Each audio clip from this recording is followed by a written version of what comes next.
the conversion of private company into a public company in the subject of company law. Today our topic is conversion of public company into a private company. So let's start. A public company must adopt the following procedure for its conversion into a private company. First is calling board meeting. First of all, the company should convene a meeting of board of directors and get the proposal for conversion approved by it.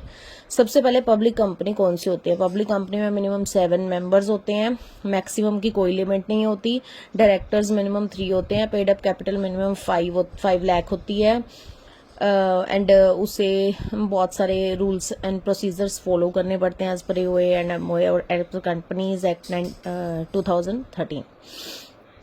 So let's start. अगर एक public company private company में convert होना चाहती है तो सबसे पहले board of directors को बुलाएंगे और उनके आगे प्रपोजल रखेंगे कि हम कन्वर्जन चाहते हैं. Second is convening general meeting. Thereafter the company shall convene a general meeting and pass a special resolution for amending the article of association to provide for that restriction as specified in the Companies Act. सबसे पहले फिर वो क्या करेंगे कि general meeting बुलाएंगे, एक special resolution pass करेंगे क्योंकि उन्हें आर्टिकल को अमेंड करना पड़ेगा. आर्टिकल ऑफ एसोसिएशन कंपनी के दो क्रूशियल होते हैं ना, एक एमओए एक आर्टिकल ऑफ एसोसिएशन.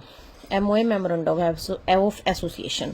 तो आर्टिकल ऑफ एसोसिएशन अमेंड होगा क्योंकि पब्लिक कंपनी प्राइवेट कंपनी में कन्वर्ट हो रही है. उसके बाद वो प्राइवेट कंपनी की रिस्ट्रिक्शंस को उसमें आर्टिकल में अमेंड करके लिखेंगे कि अब कंपनी क्या क्या करेगी. Restriction on transfer of its share, कभी अपने शेयर्स को ट्रांसफर नहीं करेगी. उसके maximum members, the members limit of its members are of 200 and restriction on the company to float its shares and debenture to public. समझ आया? पहले board meeting बुलाएगी, फिर जनरल मीटिंग बुलाएगी, रेजोल्यूशन पास करेगी और फिर ये 3 रिस्ट्रिक्शंस फॉलो करेगी as per section 2 subsection 68 of companies act 2013. तब वो प्राइवेट कंपनी में उसके बाद आर्टिकल अमेंड करेगी सबसे पहले, फिर कन्वर्ट होगी. Third one is sending a copy of resolution to registrar. अब मैंने आपको बताया कि कंपनी सबसे पहले बोर्ड मीटिंग बुलाएगी, फिर जनरल मीटिंग बुलाएगी, फिर आर्टिकल अमेंड करेगी, फिर उसकी रेजोल्यूशन की कॉपी रजिस्ट्रार को भेजेगी. अ copy of special resolution would be filled with the registrar with in 30 days along with form number 23 of companies central government general rules and forms. An application on Form 1B has to be made within 3 months of passing a special resolution. उसके बाद क्या होगा? Special resolution की copy within 30 days ROC registrar के पास जाएगी. Form number 23 comply होगा of company central government general rules and form. An application of form 1B has to be made within 3 months of passing the special resolution. जब से resolution pass हुआ है उस date से, और ये करना मस्ट है, कंपल्सरी है. अगर आप पेपर में ये फॉर्म्स मेंशन करेंगे, डेज मेंशन करेंगे, तो आपके मार्क्स सिक्योर ज़्यादा होंगे. आप सेक्शंस मेंशन करेंगे तो वो सिक्योरिंग होता है. चाहे आप कंटेंट थोड़ा लिखो, कंटेंट अच्छा दो, चाहे आप ज़्यादा मत लिखो, बट लिखो प्रॉपर, समझ आना चाहिए सब कुछ. Fourth one is publishing notice in a newspaper. After that, on receipt of the application, the government, that is the registrar, may require the company to publish a suitable notice in a newspaper and a cutting thereof is to be sent to registrar. 3 of copies of the notice should also be sent to the stock exchange. अब registrar को submit हो गया with in 30 days resolution. अब उसके बाद government या registrar क्या चाहता है कि कंपनी एक न्यूज़पेपर में सूटेबल नोटिस दे और उसकी कटिंग रजिस्ट्रार को भेजे कि मैंने नोटिस दे दिया है. उसके बाद 3 कॉपी स्टॉक एक्सचेंज में भेजे जहां उसके शेयर्स ऑलरेडी लिस्टेड हैं. Fifth one is sending a copy of the changed article of association to the registrar. The company, on receipt of the approval of the central government, shall file a printed copy of the altered या changed articles with the registrar within 1 month of the date of the receipt of the order of approval, so as to get its certificate of incorporation amended by the registrar.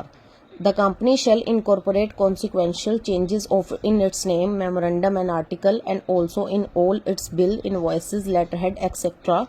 Immediately on such conversion, it becomes mandatory for the company to affix the word private to its name and reduce the number of its member and directors to the required limit. उसके बाद क्या company को क्या करना है, sending a copy of the changed article of association to the registrar. Company क्या करेगी, the company on receipt of the approval of the central government, एक बार अप्रूवल दे दी सेंट्रल गवर्नमेंट ने, उसके बाद चेंज्ड आर्टिकल की printed copy within 1 month of the date of the receipt of the approval of the central government ROC को देगी. और उसके बाद क्या होगा, उसका certificate of incorporation registrar amend करेगा, पब्लिक टू प्राइवेट करेगा. The company shall incorporate consequential change its name, उसके इमीडिएट इफेक्ट के साथ कंपनी को अपना नाम चेंज करना पड़ेगा. नाम चेंज एज इन प्राइवेट हटाना पड़ेगा अपने नाम से. मेमोरेंडम एंड आर्टिकल चेंज हो गए, बिल्स चेंज हो गए, इनवॉइसेस चेंज होंगे, लेटर हेड्स चेंज होंगे इमीडिएटली. और मैंडेटरी है कि कंपनी को अपना नाम के पीछे से प्राइवेट वर्ड लगाना पड़ेगा, सॉरी, क्योंकि हम पब्लिक टू प्राइवेट कन्वर्ट कर रहे हैं, प्राइवेट वर्ड हटाना नहीं है इसमें, sorry, my bad. To its name and reduce the number. अब पहले उसके पब्लिक कंपनी में मिनिमम मेंबर 7 थे, मैक्सिमम नो लिमिट थी. अब प्राइवेट कंपनी में कन्वर्जन हो चुका तो मिनिमम मेंबर्स 2, मैक्सिमम 200. डायरेक्टर्स उसके होंगे मिनिमम 2. उसके बाद ये सारी उसको फॉलो करना पड़ेगा.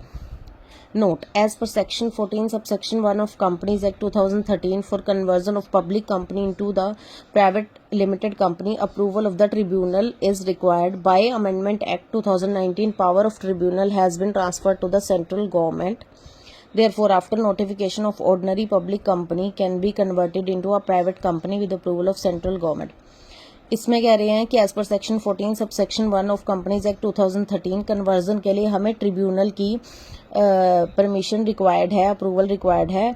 और उसके बाद बाय अमेंडमेंट एक्ट 2019 के पहले 2013 में सबसेक्शन 14 सबसेक्शन 1 में कहा गया कि ट्रिब्यूनल की अप्रूवल रिक्वायर्ड है. फिर उसके बाद अमेंडमेंट एक्ट 2019 में कहा गया कि power of tribunal has been transferred to central government. Therefore after notification of